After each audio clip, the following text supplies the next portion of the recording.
time we left off at the year 722 BCE. I don't know if I said the year, but it's on some of the materials that we've received.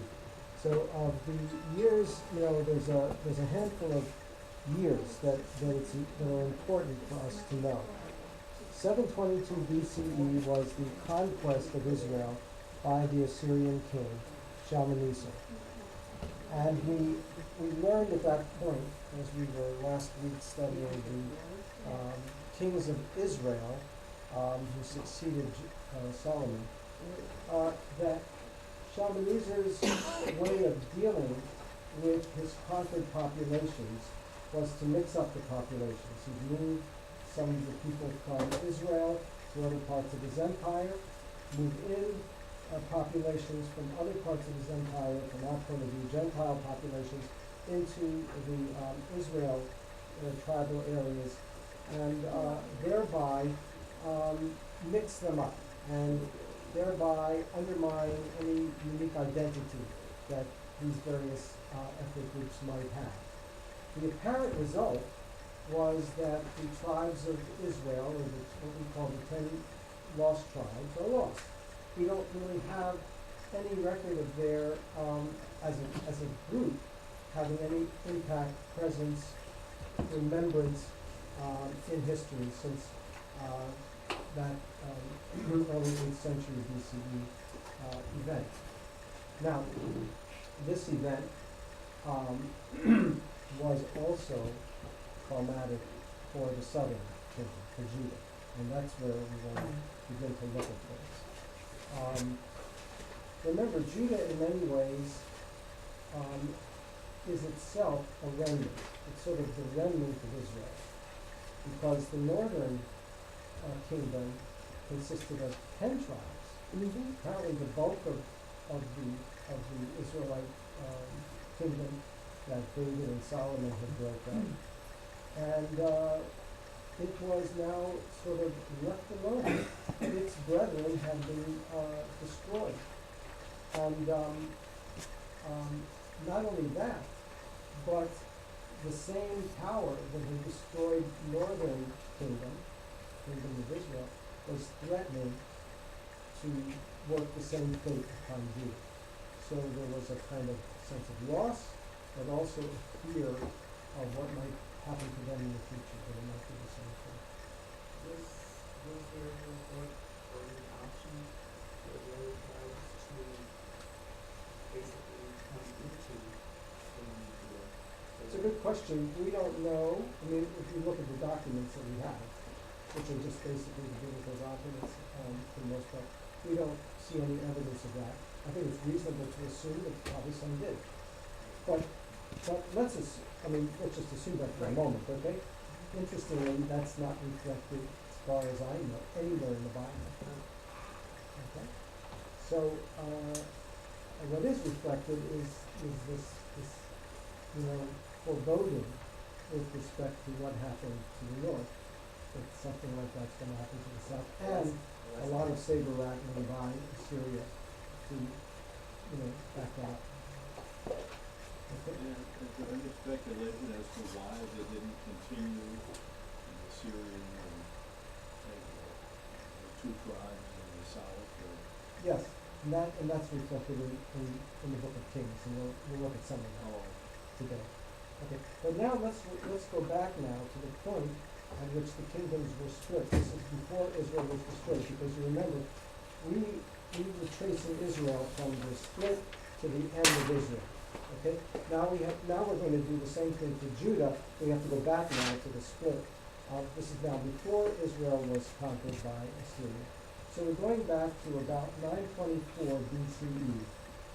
And I want to just refer you to a number of things that you've received which are relevant to this study. First of all, you have the table of kings and prophets. This, you should have 2 pages, part 1 and part 2.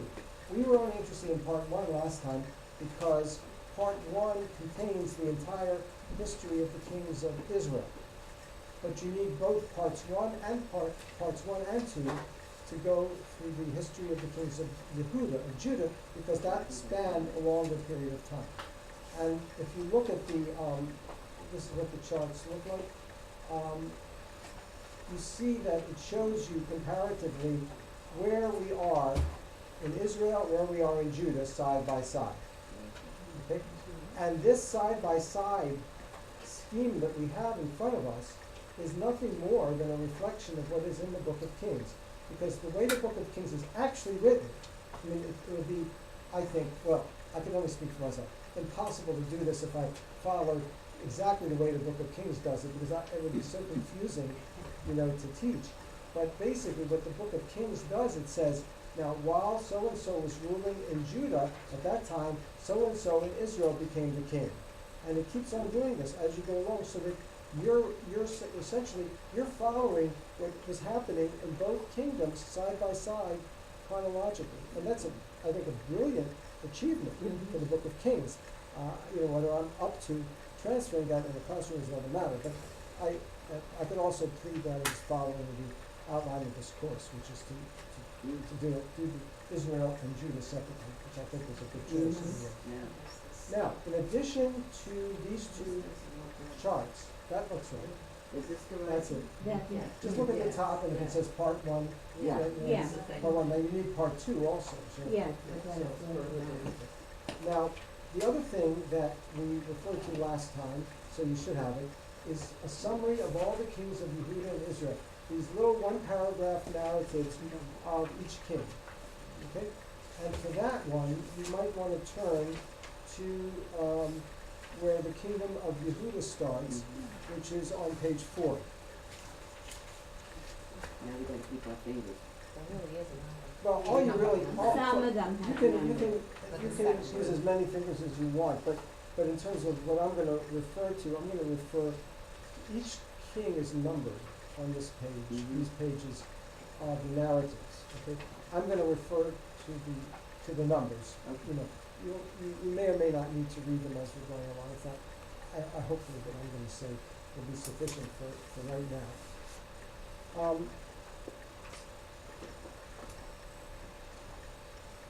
In contrast with the kings of Israel, all the kings of Yehuda were of one dynasty. That's point number 1 to remember.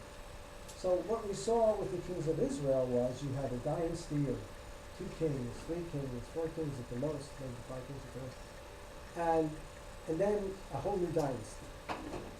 I mean, to call it a dynasty is in a sense like a kind of a positive way that you might overlay the events. But you had a series of kings who were, supplanting each other, basically, and occasionally their sons or their grandsons got to rule. But in Judah, you had all the kings, with the arguable exception of one, who happened to be a queen, we'll get to her, who were all descendants of King David. And the queen, incidentally, married into the family. So this was truly a dynasty. It started with King David and it ended with, with one of his descendants. It reflects greater stability, but there still are many incidents of internecine violence within the community.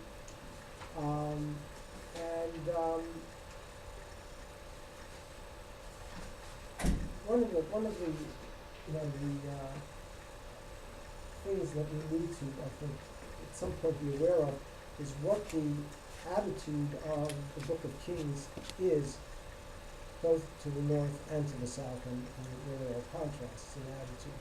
I think these will come out, and if we have time, we discuss it at the end. Solomon, in his time, had amassed a great deal of wealth in Jerusalem. But we already see that his son and successor, Rehoboam, or Rehavam, which is number 1 on this chart, on this list, he lost at least some of those treasures when King Shishak of Egypt invaded. You might remember that Jeroboam had actually lived in King Shishak's palace after he was declared king by the prophet, and then but Solomon was still alive. So Jeroboam, the king who would be the first king of Israel, took refuge with Shishak. But after Solomon died and the kingdoms went their separate ways, Shishak invaded, and he was the big influence in that region at that time. In order to and he captured some of the treasures of the temple in his invasion. Does this indicate there's something before Shishak that Rehoboam was fighting with the northern tribes? Yes, there's an ongoing series of wars, but also diplomatic activities, both, between Judah and Israel, and also with the neighboring countries. But as far as Judah and Israel are concerned, there were times when some of the kings of Judah seemed especially to be motivated to try to bring the 10 tribes back. So there was some positive diplomatic activity, and there was also some war. I wasn't planning to go through all of that, it just was beyond, but the point of observing that is important. The incident of King Shishak's invasion is in 1 Kings chapter 14, if you want to look at it, verse 25. 1 Kings chapter 14, verse 25. It was in King Rehoboam's 5th year that Shishak, king of Egypt, ascended against Jerusalem. He took away the treasures of the temple of the Lord and the treasures of the king's palace. He took everything. He also took all the golden shields that Solomon had made. So this verse says he took everything, but I'm going to assume he took some of them because there are other invaders who take things through direct invasion or through making the king of Judah a vassal who would have to pay a kind of a tax to the invading king, or to the ascendant emperor of the area. So this process seems to continue. Now, in addition to the contacts between the North and the South by means of war, by means of diplomacy, there was also one intermarriage between the kings of Judah and of Israel. King Jehoshaphat, who is number 4 on our list, married his son Jehoram, who's number 5, to Athaliah, the daughter of all of the people that he should choose, that any king should choose to marry into. He married into the family of Ahab and Jezebel. And in a way, that's kind of shocking when you consider the reputation that the two of them have from the point of view of the Book of Kings. And if you read the lines of the Book of Kings very carefully, as I said last time, Ahab was actually really one of the most effective kings in terms of power, in terms of preserving defending the security of Israel. And so it's pretty clear that Jehoshaphat wanted to make some kind of bond with Ahab, with King Ahab. And so he married his daughter, his son, to their daughter, Athaliah. We can look at, now this is going to bring us into 2 Kings chapter 8. One of the reasons why we skip so much here is that a lot of the bulk of 1 Kings is about the kings of Israel. But if you look at chapter 8, verses 16 through 19,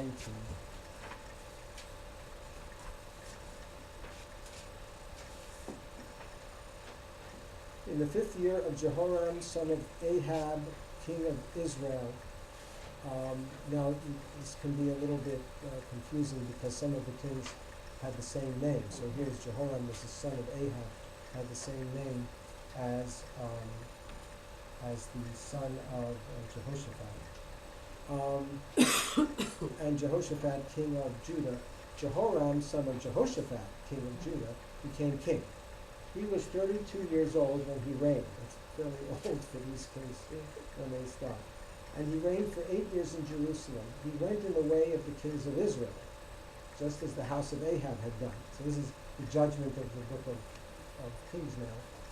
He went for Ahab's daughter had become his wife. He did what was evil in the eyes of the Lord. But, and look at this, the Lord did not wish to destroy Judah for the sake of his servant David, in accordance with what he had said to him, what God had said to David, that he would give dominion to his descendants all the days. This theme recurs throughout the book of Kings, that the particular king of Judah that's being considered wasn't really worthy of being supported, and the kingdom wasn't really worthy of being continued, but God did it for the sake of David. So this is always a kind of a judgment that you find throughout the book of Kings. What was so bad about Jehoram? Well, he killed his brothers to secure his own rule. That's not the only time any king in the ancient world did that, but it's not nice when it's one of our own. Fell into idolatry, and then an interesting thing, the saying that when you lie down with dogs, you can't help but get free. Okay. So their son, that's the son of Jehoram and Athaliah. Jehoram, king of Judah, Athaliah, daughter of Ahab and Jezebel. Their son, Ahaziah, and he's number 6. He succeeds his father, but he's ultimately killed by King Jehu of Israel when Jehu is taking action against all of Jezebel's descendants. See, Jehu takes over the dynasty of Omri. Ahab was in the dynasty of Omri. So Jehu, in order to sort of make a clean sweep, get all the rotten stuff out, he kills all the descendants of Jezebel, and in the course of doing that, he also kills this king of Israel, the king of Judah, I'm sorry, because he also was a descendant of Jezebel. So this is the kind of, interaction that... So he's eradicating. Yes, he's trying to, yes, but at the same time he's killing a king of Judah.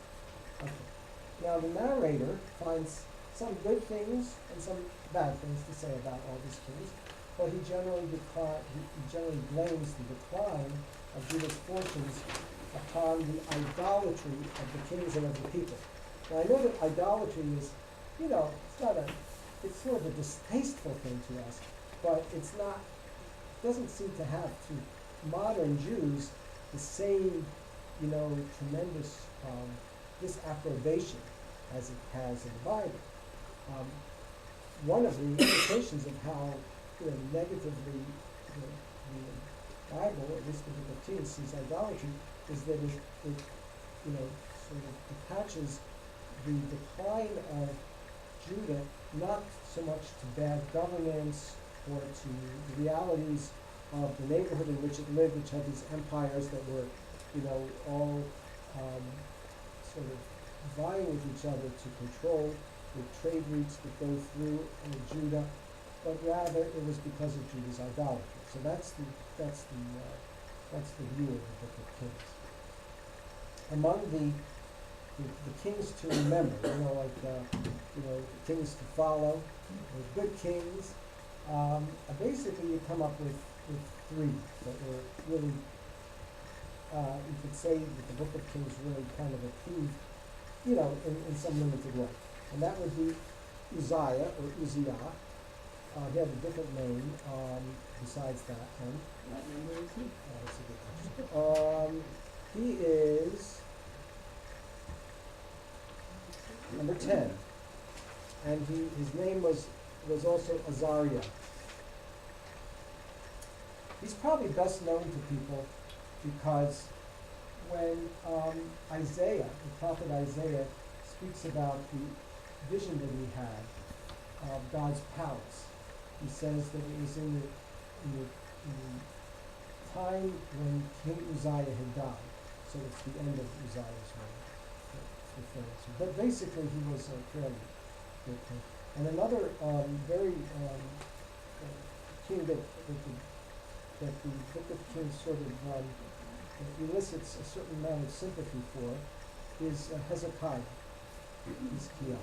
And he's number 13. And then finally, I'm going to say more about Hezekiah and Josiah. It would be Josiah, it would be the third one, Josiah, Yoshia. And he is number 16.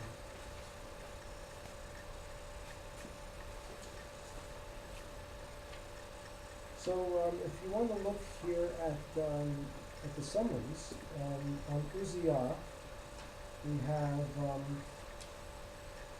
it says in the summary, he made Judah more prosperous than it had been since Solomon. So that's a positive thing. That says a lot, because a lot of the years they went to He repaired relations with Israel and reorganized Judah's army to reconquer all the lost territory. But after Uzziah developed leprosy, he lived in seclusion in the palace, having his son Jotham execute his orders. Because it, well, anyway, that's not his fault. But the point is, he did quite a number of good things. Now, but look at his son, number 11, Jotham, Jotham. Okay, well trained by his father, Jotham maintained Judah's prosperity and military advantage. Okay, so he generally is looked upon positively by the Bible, but the people around him, the people of the kingdom, were acting corruptly. But, here's the reason, but then after these two good kings comes number 12, Ahaz, and he's a bad king. So this is kind of the pattern that the book of Israel always point out. You know, good king, but then the next one was bad. Here you have to have two good kings, then the next one was bad. So I just wanted you to see the pattern, and even though there's something nice to say about Uzziah, you know, when you come to his grandson Ahaz. Yeah. Yeah. All right, now, let's take a look now at number 13, Hezekiah. He's depicted as being faithful to God. Here we could look into 2 Kings. I think we're going to be in 2 Kings for the rest of our time this morning. But look at chapter 18.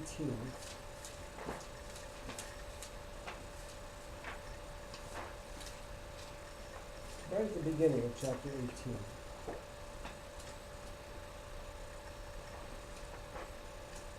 Somebody like to read? In the third year of King Hosea, son of Elah of Israel, Hezekiah, son of Ahaz of Judah, became king. He was 25 years old when he became king, and he reigned in Jerusalem 29 years. His mother's name was Abi, daughter of Zechariah. He did what was pleasing to the Lord, just as his father David had done. He abolished the shrines and smashed the pillars and cut down the sacred posts. So these were all idolatrous shrines that were perhaps influenced by the North. You know, they had been involved in Baal worship. So you always have this kind of evidence of some idolatrous practices, and so the best thing you could say is that he got rid of them. But then there's another king that's mentioned after that who got rid of them, so they apparently came back. He also broke into pieces the bronze serpent that Moses had made. Until that time, the Israelites had been offering sacrifices to it. It was called which time? They now, in the Torah portion for this week, and the subject for this week, the Nehushtan is actually first mentioned, but it's mentioned in a positive way. That the people were being attacked by snakes in punishment for one of their many, complaints. And Moses created a copper snake that they could look at, and then they would be cured of the poison of the snakes that were biting them. Okay? And now we have this whole thing sort of re-emerging in the book of Kings as an idolatrous practice. These open the question, what's the connection between the two? And we don't have time to get into, but I just wanted you to be aware that, that it is in this week's parsha. Yes. What appears to be in the situation that I have started, of course, with Moses as a leader, and everybody began and so forth and so on. There seems to be this huge disconnect between the leader and the people. So what kind of, you talk about good kings and bad kings, but in the eyes of God, wouldn't a good leader encourage the people, be powerful enough and enough of motivation to, in fact, encourage godly behavior? everything you said this morning, there doesn't seem to be any connection between the I quality of the leader and the people. And I assume that you're talking not just about the Book of Kings, but the Torah itself, yeah? Exactly, in terms of the quality of leadership. So I think the Torah appears to be, beginning with the Torah, to put it that way, appears to be very frank, candid about the, what we call the disconnect. Since our primary, charge is to, study the Book of Kings at the moment, I don't think you're gonna find, let's go this way, if you don't find a clear answer about this in the Torah, I don't think you're gonna really find a clear answer about it in the Book of Kings, except to this extent. And that is that in the Book of Kings, we're given at least some information about the political relationship between the kings and the people. Not necessarily for every king, but certainly for Solomon and his son Rehoboam.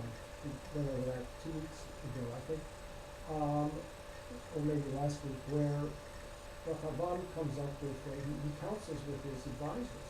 How shall I respond to the threat from the north that they're going to break away? And some of his counselors, the older ones, advise him to be tolerant of them and to try to bring them in.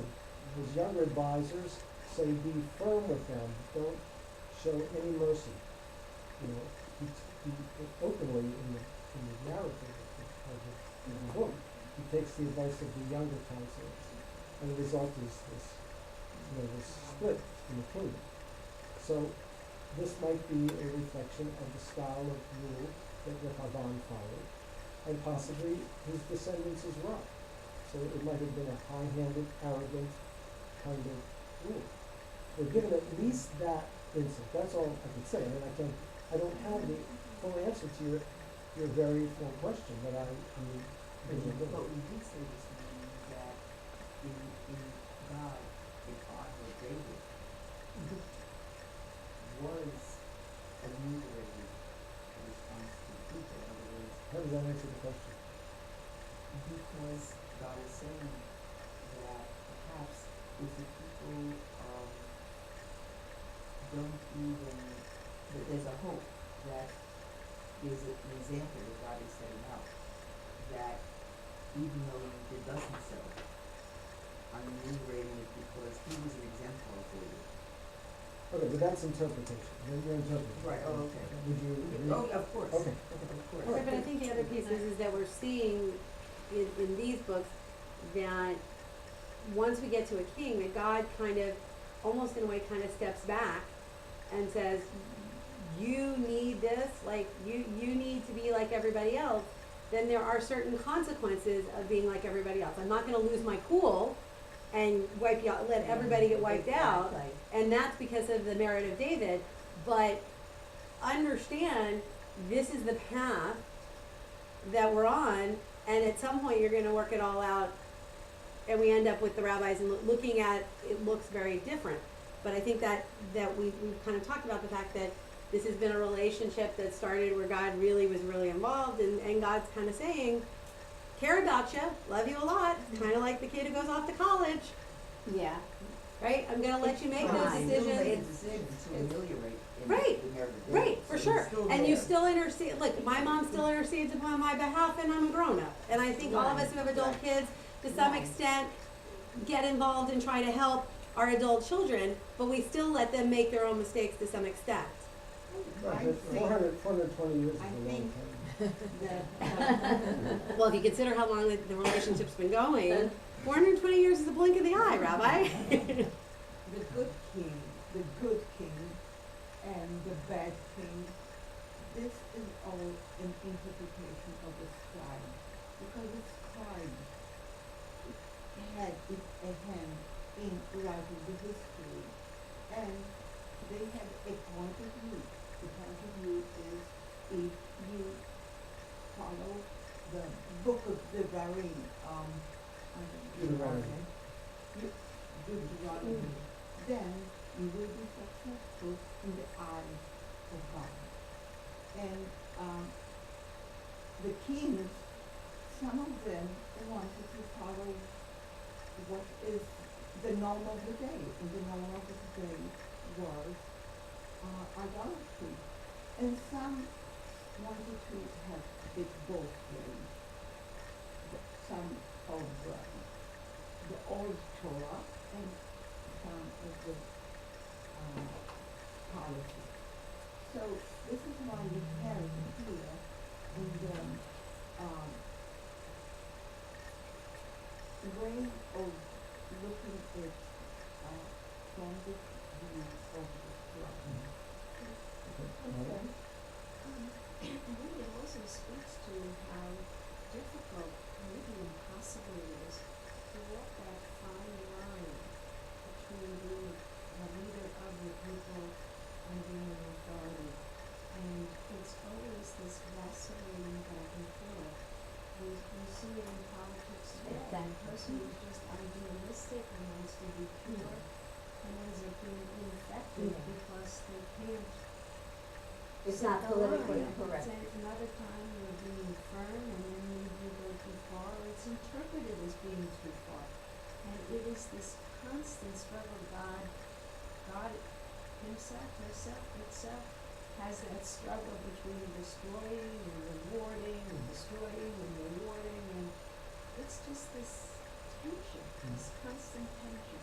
That also, prompts us to remember that during the time of the kings, they had this other institution that got involved with that, and that's the prophet, who was a kind of critic of what the king was doing.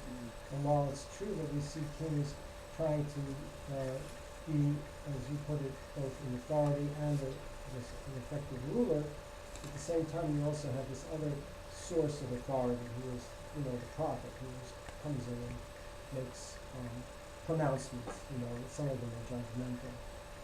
Okay, now, we're in the middle of reading here about the copper snakes, okay? So let's continue now with verse 5, if you will. He trusted, Chapter 18, Verse 5. verse 5. he trusted only in the Lord, the God of Israel. There was none like him among all the kings of Judah after him, nor among those before him. He clung to the Lord. He did not turn away from following him, but kept the commandments that the Lord had given to Moses. And the Lord was always with him. He was successful wherever he turned. He rebelled against the king of Assyria and would not serve him. He overran Philistia as far as Gaza and its border areas, from watchtowers to fortified towns. Okay. Now, all of this is very positive, supportive of King Hezekiah. But he was also the king of Judah when the emperor Shalmaneser, the Assyrian emperor, invaded Samaria, the capital of Israel. Okay? So, if you look at now verse 9, we'll just read a little bit of that. In the 4th year of King Hezekiah, which was the 7th year of King Hoshea, son of Elah of Israel, King Shalmaneser of Assyria marched against Samaria and besieged it. And he captured it at the end of 3 years. In the 6th year of Hezekiah, which was the 9th year of King Hoshea of Israel, Samaria was captured. And the king of Assyria deported the Israelites to Assyria. Okay, now we referred to that last time, but the point today is to understand this happened, we want to see it from the perspective of Judah today. So, this happened when Hezekiah was the king. And we also will find, we won't read them right now, but in verses 13 and some of the following verses, the next Assyrian king, Sennacherib, comes back and he actually attacks some of the cities of Judah. Okay? Hezekiah feels terrorized. And in the reign of Hezekiah, we have, I guess, the most pronounced contact between a king and one of the literary prophets, which in Yetz Hashem we'll study next year, and that's Isaiah. Isaiah appears here a good deal in the presence of King Hezekiah, at least in his royal kind of extended presence. So he contacts Isaiah, And Isaiah reassures Hezekiah that a miracle will come. This is in chapter 19. Maybe we'll take a peek at that. Chapter 19, verse 32.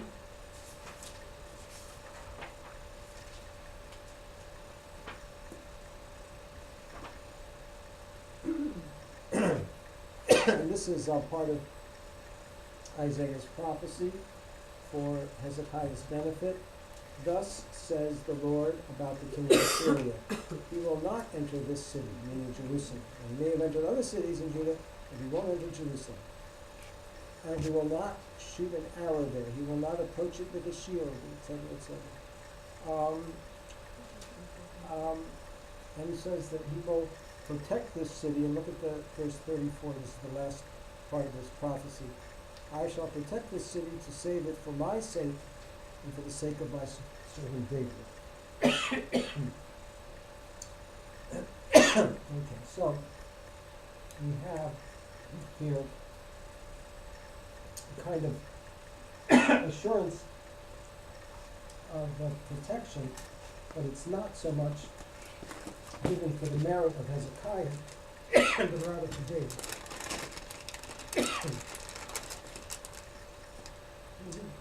Okay.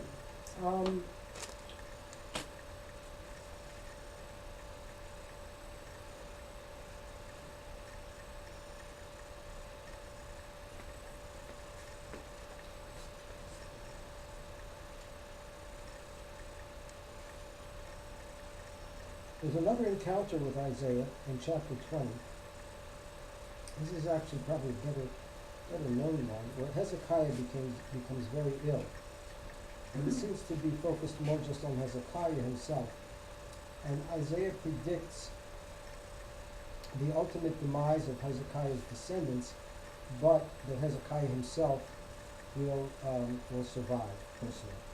Okay, so this is just a kind of to show us Hezekiah's achievements, his sincerity, but I mean, what was his great failing? His great failing was that he was the king at a time when the Assyrian empire was closing in on the remainder of the split kingdom. And Isaiah does his best to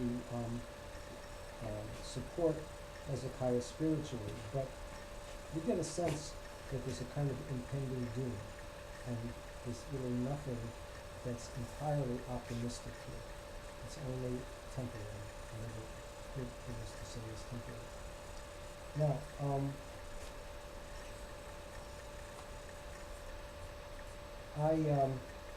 unfortunately, I skipped something.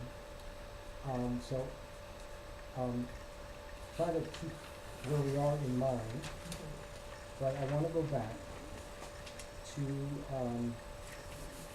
Queen Athaliah, because after her son Ahaziah is killed in this sweep by King Jehu of Israel against Jezebel's descendants, Athaliah seizes power, and so she becomes effectively the queen of Judah. What year was this about?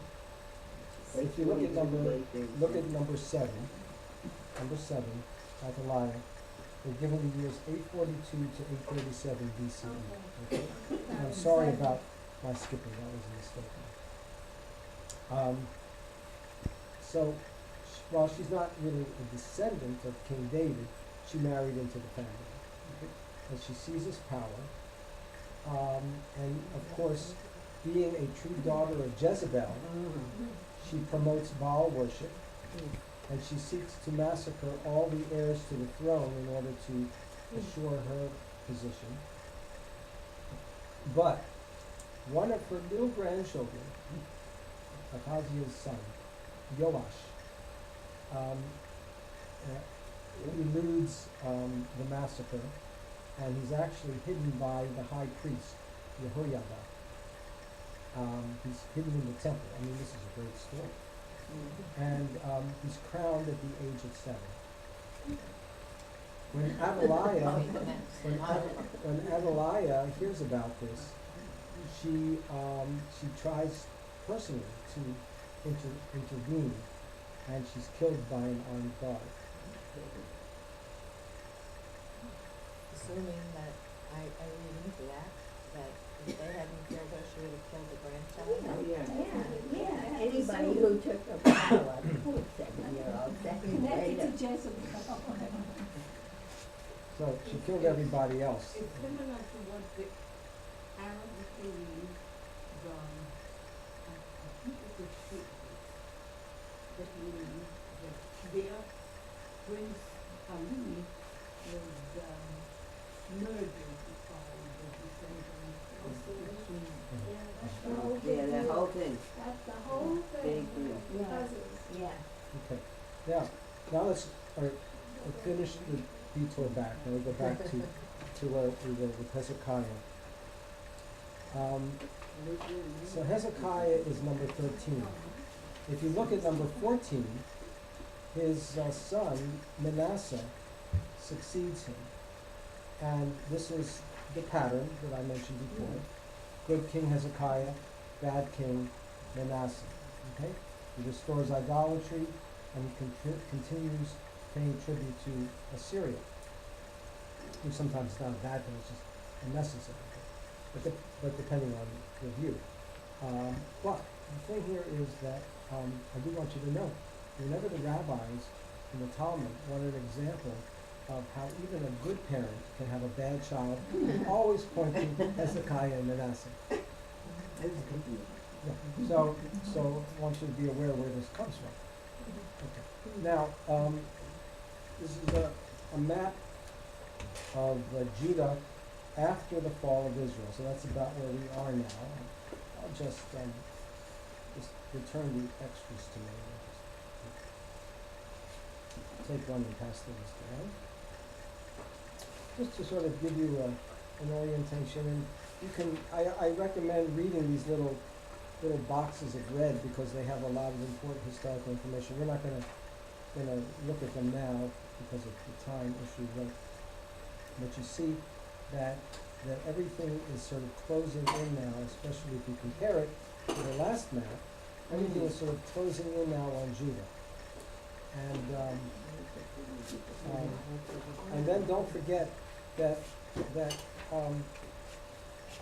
much of Judah was actually dominated by Assyria. So, there's a big yellow territory there, but a lot of it was really not reliably under the rule of the Judean king at every time. The most favored king, I guess, of all is really Josiah, or Josiah. He's number 16. He authorized the repair of the temple, as apparently, things always need repair over time, but this is one particular account of the repair of the temple that's highlighted in the book of Kings. And during this time, there were some other interesting events, which pertain not so much to people but to sacred objects. And we're told that the high priest Hilkiah found, and this is the word that the Bible uses, that the Book of Kings uses, found Sefer HaTorah, which if I translate it means the Torah scroll, found Sefer HaTorah in the temple.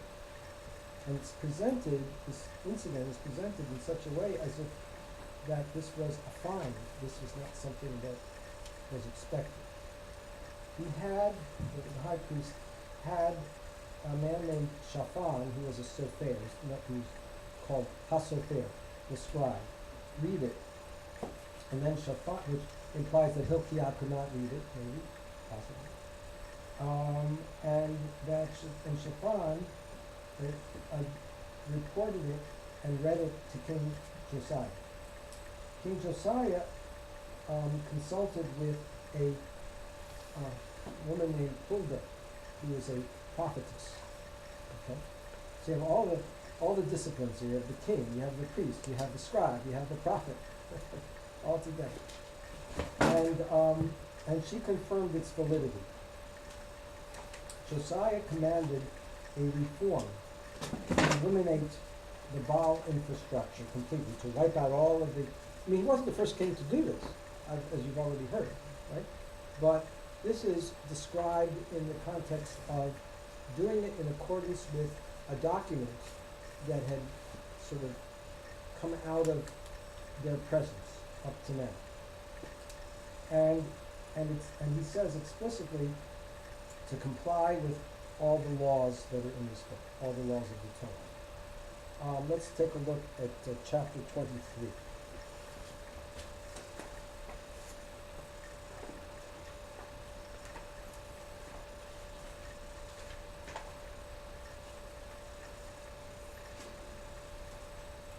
The king sent out, this is the beginning of chapter 23. The king sent out and gathered to himself all the elders of Judah and Jerusalem. He went up to the temple, all the men of Judah, all the inhabitants of Jerusalem with him, as well as the Kohanim and the prophets and all the people from small to great. It sounds like a scene towards the end of Deuteronomy, actually. And he read in their ears all the words of the book of the covenant that had been found in the temple. The king then stood up to his place and sealed the covenant before the Lord, to follow the Lord and observe his commandments, etc. And at the end of verse 3, and the entire people accepted the covenant. Right. So, and it goes on to say that he authorized the removal, listen to this in verse 4, from the temple, all the articles that had been made for Baal, and this Asherah that comes up, it's apparently some sort of tree, and all the hosts of the heavens. He had them burned outside of Jerusalem. Okay. The ashes were carried away to Bethel, which is in the north, which I guess is the same Bethel, which is where Jeroboam had built the temple, right, for a golden bull. Number 5, verse 5. He also dismissed the priests whom the kings of Judah had appointed to burn offerings at the high places. High places are idolatrous places, shrines, in the cities of Judah. So there was a coterie of Kohanim who were associated with the idolatry, and so he basically fired them. Goes on in verse 6, he removed some of the idolatrous things, etc., etc. And then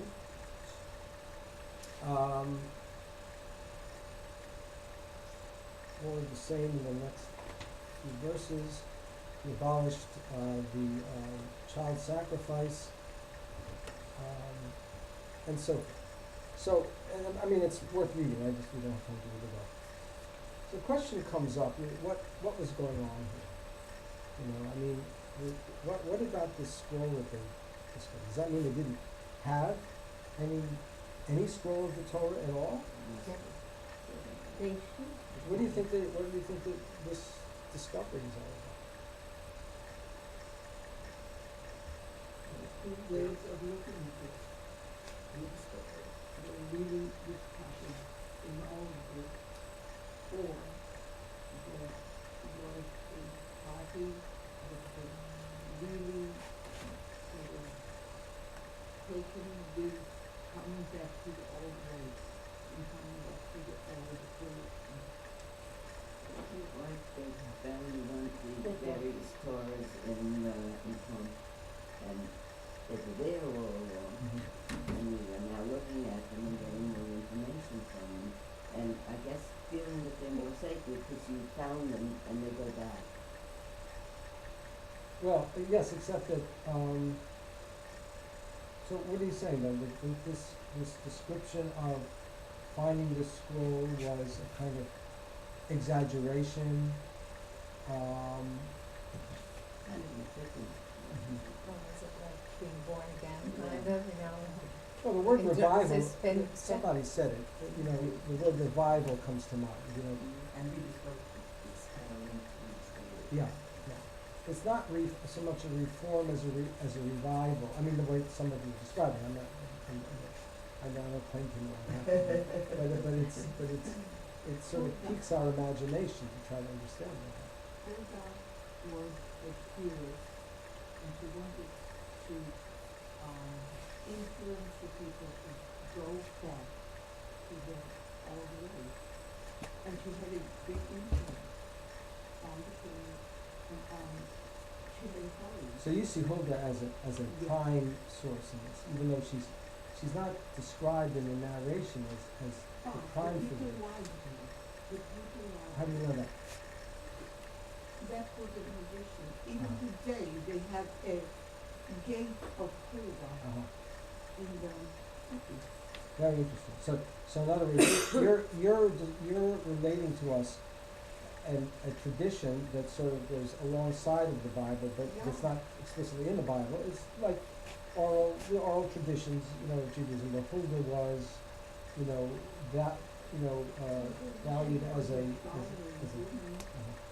Okay, so that's very interesting. So anyway, this is the good stuff, and all goes down, from this point on. But that's a pattern, that's been our pattern Mhm. over millennia.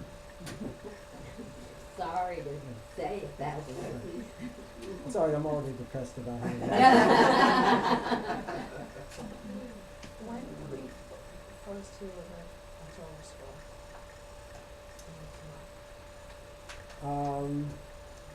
In Deuteronomy, Moses writes the Torah scroll. As a matter of fact, I think he writes 13 of them, one for each tribe and one to be kept by Aaron.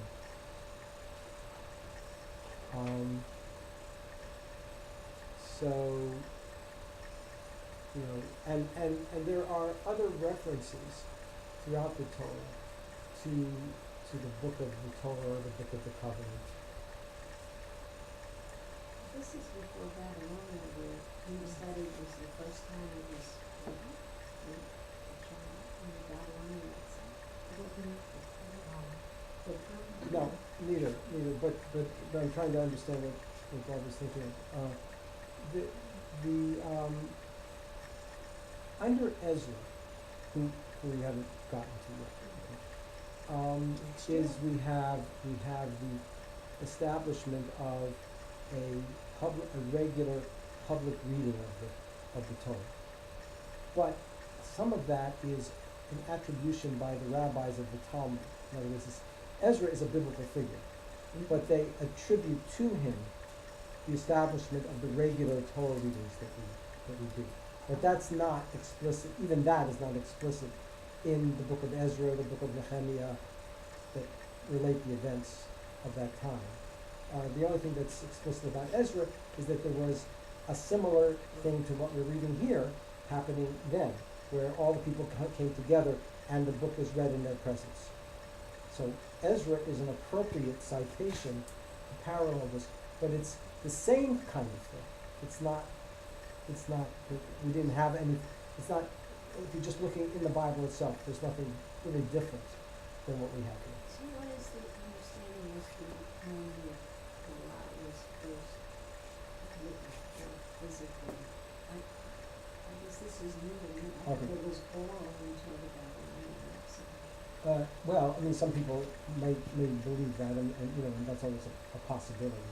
But the official, traditional view is that the 5 books of Moses, as we have them today, was always intended to be written down by God, intended by God to be written down, and Moses wrote them down.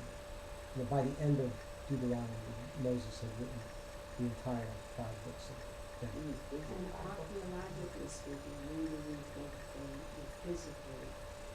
We don't have any No. archaeological evidence. And what is this thing? And by the way, let me just go on with the government.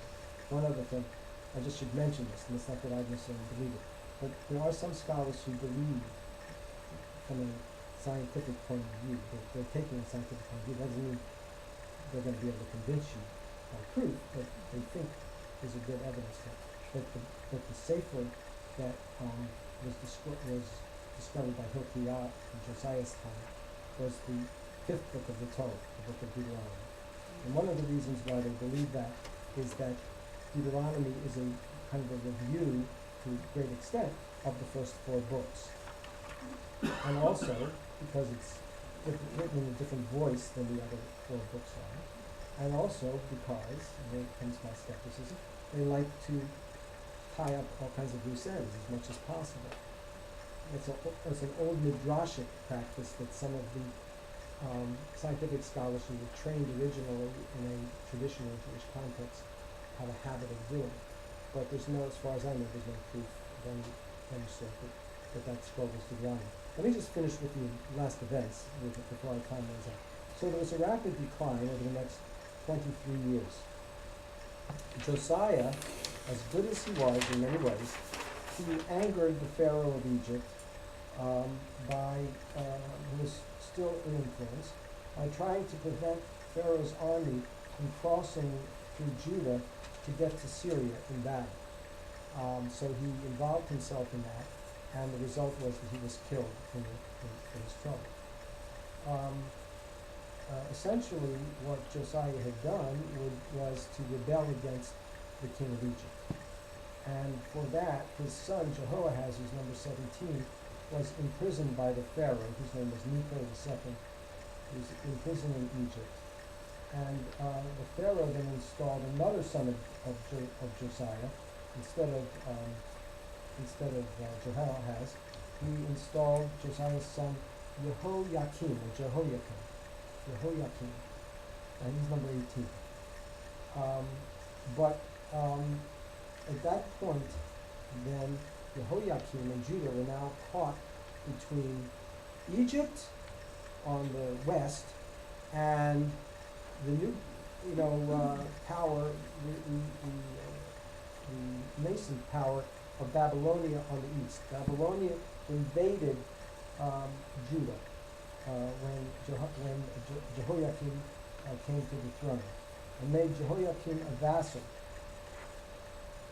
But then Jehoiakim rebelled against Babylonia, and for a number of years there was chaos. You had various nations who were marauding through Judah. For a while there was no clear, plan by any of those invading nations, at least nothing that we can ascertain. So the Bible describes Chaldeans, which are apparently Babylonians, Arameans, Moabites, and Ammonites as all marauding through the land. By this time, Egypt's power had been superseded by Babylonia, and Jehoiakim appears to have died, and his son, number 19, is Jehoiachin. He succeeds his father at the age of 18. He rules for no more than 3 months. Why? Because Nebuchadnezzar, now who's the head of Babylonia, he lays siege to Jerusalem. Jehoiachin and his family surrendered to Nebuchadnezzar. Nebuchadnezzar removes all the remaining treasures from the temple. He exiles 10,000 officers and soldiers, plus all the artisans and gatekeepers. These are apparently all the most skilled people in Judah, leaving only the poorest to remain in Judah. Nebuchadnezzar then, remember, Jehoiakim and his family has surrendered to Nebuchadnezzar. They sort of come under Nebuchadnezzar's care, if you will. Nebuchadnezzar crowns Jehoiakim's uncle, Mattaniah, and for some unexplained reason, changes his name to Zedekiah, Zedekiah means Tzidkiyahu, the Lord will be righteous. Maybe it has to do with the idea of maybe trying to persuade the remaining people that this descendant of Josiah, whom Nebuchadnezzar had handpicked, was actually a righteous person and a good person to rule. He's number 20. Now, Tzidkiah or Zedekiah reigned a total of 11 years in Jerusalem. But before the end of that 11 years, in his 9th year, he rebelled against Nebuchadnezzar, or at least before his 9th year. And so in his 9th year of rule, Nebuchadnezzar again comes to Jerusalem. And on the 10th day of the 10th month, this is the date that's given in the book, which is on our calendar is the 10th of Tevet. in Zedekiah's 11th year, Nebuchadnezzar burns the temple and smashes the walls of Jerusalem. Now I said the 7th day of the 10th month. The 10th month was the month of Av. The 7th day is the date that's given in chapter 25, verse 8. You can look it up for yourself. So the Talmud explains that it wasn't actually on the 7th day. That was when the process began, but that the temple was actually destroyed, burned on the 9th day. And that's how we get the 9th of Av. And that year is 586 BCE. So far I've given you 2 fast days. We have the day on which Nebuchadnezzar comes to Jerusalem, when Zedekiah rebels against him. That's in Zedekiah's 9th year. That's the fast of Tevet. That's a fast day in the winter. And then 2 years later, when Nebuchadnezzar comes back and destroys the temple, that is supposedly on the 7th of Av or the 9th of Av, depending on whether you're reading the Bible or the Talmud. And that's Tisha B'Av. That's the fast day of Tisha B'Av, 586 BCE. Finally, story really isn't over yet, and these last events, in some ways, may be the most heartbreaking of all, not compared to the destruction of the temple, but still pretty heartbreaking. Nebuchadnezzar appoints a governor. This is still an entity here of some sort in Jerusalem, without the temple. And the governor's name is Gedaliah. Now, Gedaliah is apparently not a descendant of King David. He's not of royal lineage. Somebody that Nebuchadnezzar thought was competent, I guess, in order to rule and to govern the remaining people. And there is a very moving account in the Book of Kings, right at the end, about how Gedaliah tries to tell the people, if we just cooperate with them, we can survive, and there's a hope and there's a future for us. But what happens to Gedaliah? He's assassinated by a member of the Davidic royal family, whose name is Ishmael. Oh.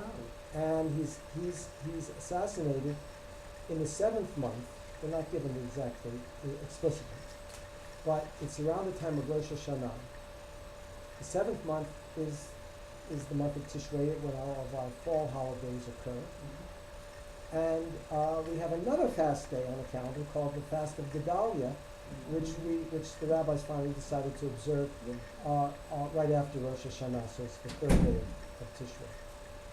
Okay, so he was assassinated, and the remaining people were told fled to Egypt. The people that remained in Jerusalem fled to Egypt to avoid the Babylonian wrath. And finally, we're told that Nebuchadnezzar releases Jehoiakim from prison and supports him as a pensioner for the rest of his life. And so here we sit. We are, at least theoretically, we are descendants of Judah. Right? Jews are, the word Yehudi, Jew, means Judean. That's exactly what it means. We are, as Jews, we are Judeans, and we're survivors. And so there we are, and this, I think, will provide us with very good background for going on to study the next part of the prophets, which are the literary prophets. Knowing this history, give us for most of the prophets, there are a couple that don't have a clear historical context, but most of them do, give us an idea of what they were up against, what they were talking about. So given the name of Israel, and we're Jews, we incorporate our history in that sense. That's right. And when the state of Israel was in the process of being officially declared, at the Bank Leumi in Tel Aviv, the question was, what is the name of this new country going to be? One of the ideas was Israel, another was Yehuda.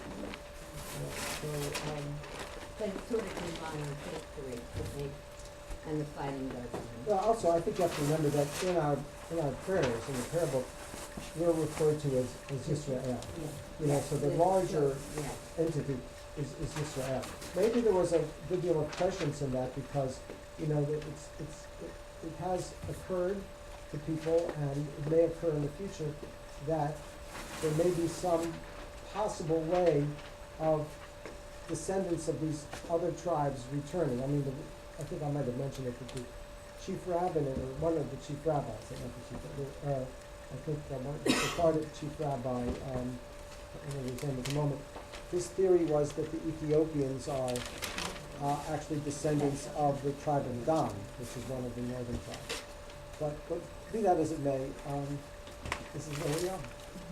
I'm gonna have to go to my next class, which maybe my next class has to come in here, I have to find out.